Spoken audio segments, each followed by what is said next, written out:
All right, friends and followers, hello. Here is try number 2, or maybe number 3, with the Dentron, with the new Harbach power supply board inside. So, I made some mistakes. My gosh, I always pride myself on doing good work. I had this diode in backwards here. This was in backwards. And I think what smoked was this capacitor here. It looks like it's bulging at the top now, so probably got to replace that. I think that's the one that was smoking. That's the low voltage power supply.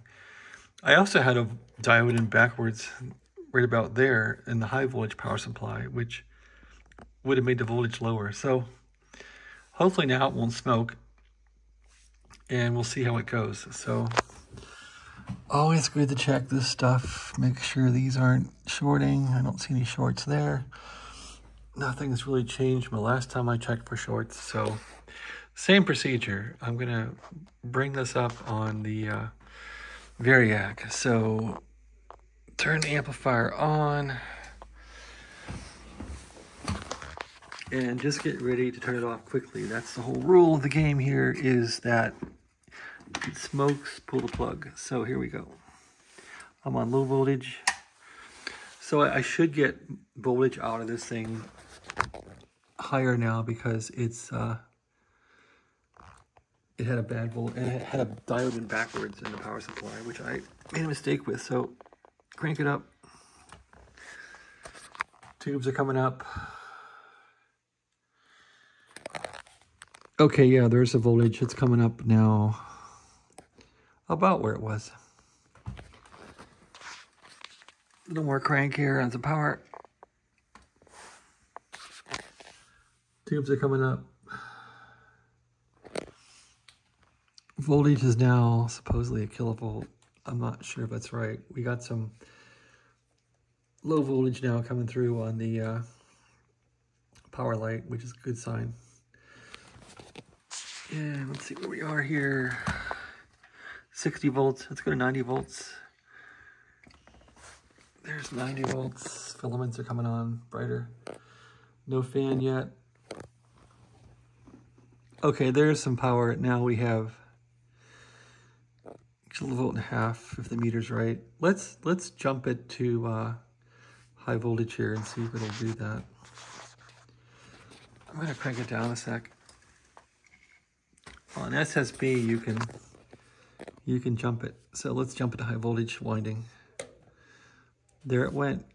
So that's going well. Let's leave it on high voltage and just crank it up. See how it does. So crank it up.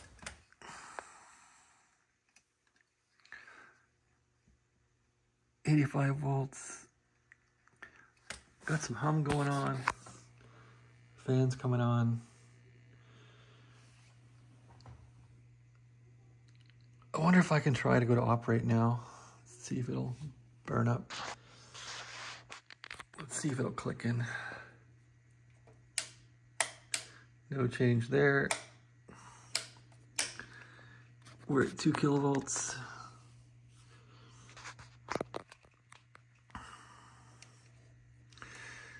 So it doesn't seem like it's clicking on to operate. I'm not sure if it was a relay there or not. Anyway, let's go a little higher. We're at 90 volts. 100 volts roughly. Fan spinning. Okay, so this thing probably tops out at 2.5 kV, I'm supposing. This meter may not be accurate, but hey, it's working. I'm happy about that. The meter's working. Let's crank it a little higher. So I'm at 100.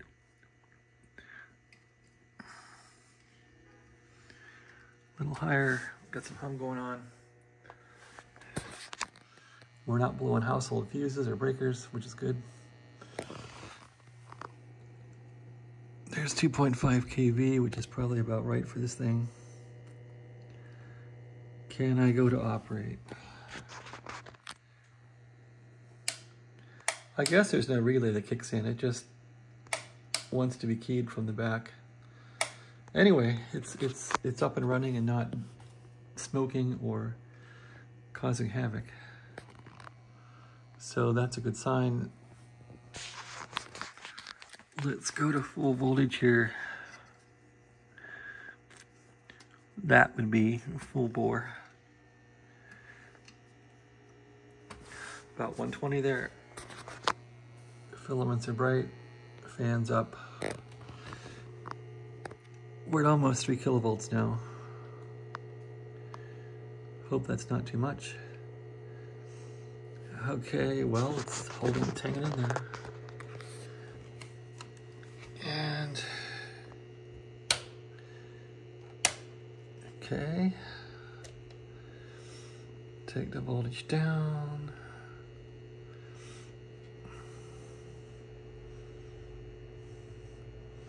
Take it up.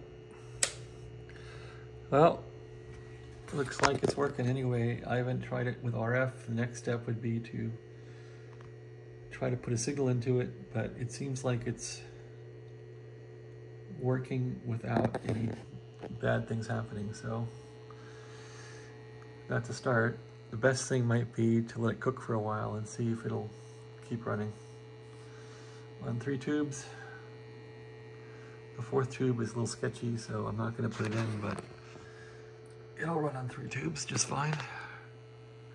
So it's up and running. I did have 2 mistakes. The wiring, I guess I did was okay, but I had a diode in backwards, 2 diodes in backwards. One was a low voltage diode. So at any rate, it's going. The next check would be to try and key the thing up and see if it would go to transmit mode without blowing something apart. Let's see how we do that. Relay right there. So I would rather, if I'm going to check that, go to low voltage mode, crank the power back, and I guess I can grab a cord out of here, take this amplifier cord out, and detach it from here. There's all the old parts from the old board that I pulled out, saved the parts. And let's plug into here. Actually, I'm turning it off. Don't need to get killed or shocked. Relay goes into here. All right, so that's in.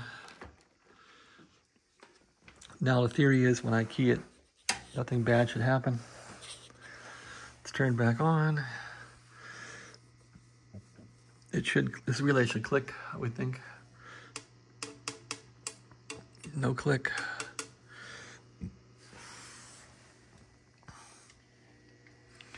Let's increase the power back up to 120.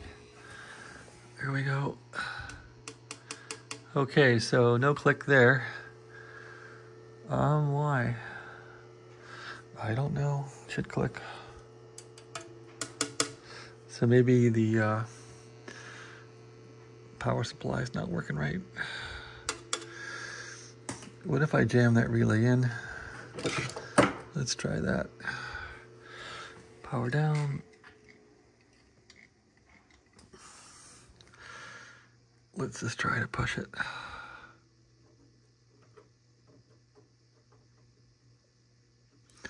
It's not gonna push easily. Maybe it's not a good idea.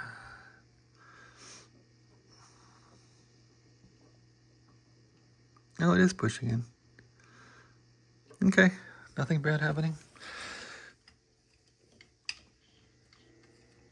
Oh, I know why it doesn't work. I didn't go to operate. That's why. That's all that switch does, is takes the relay out of the circuit. There you go. There's the relay. And nothing bad going on, so I guess it's working. Let's see. Go to 120 volts, right about there.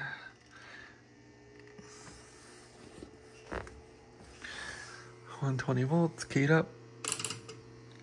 Transmit light comes on. And since we're not putting a signal in here, I don't think the voltage would change at all.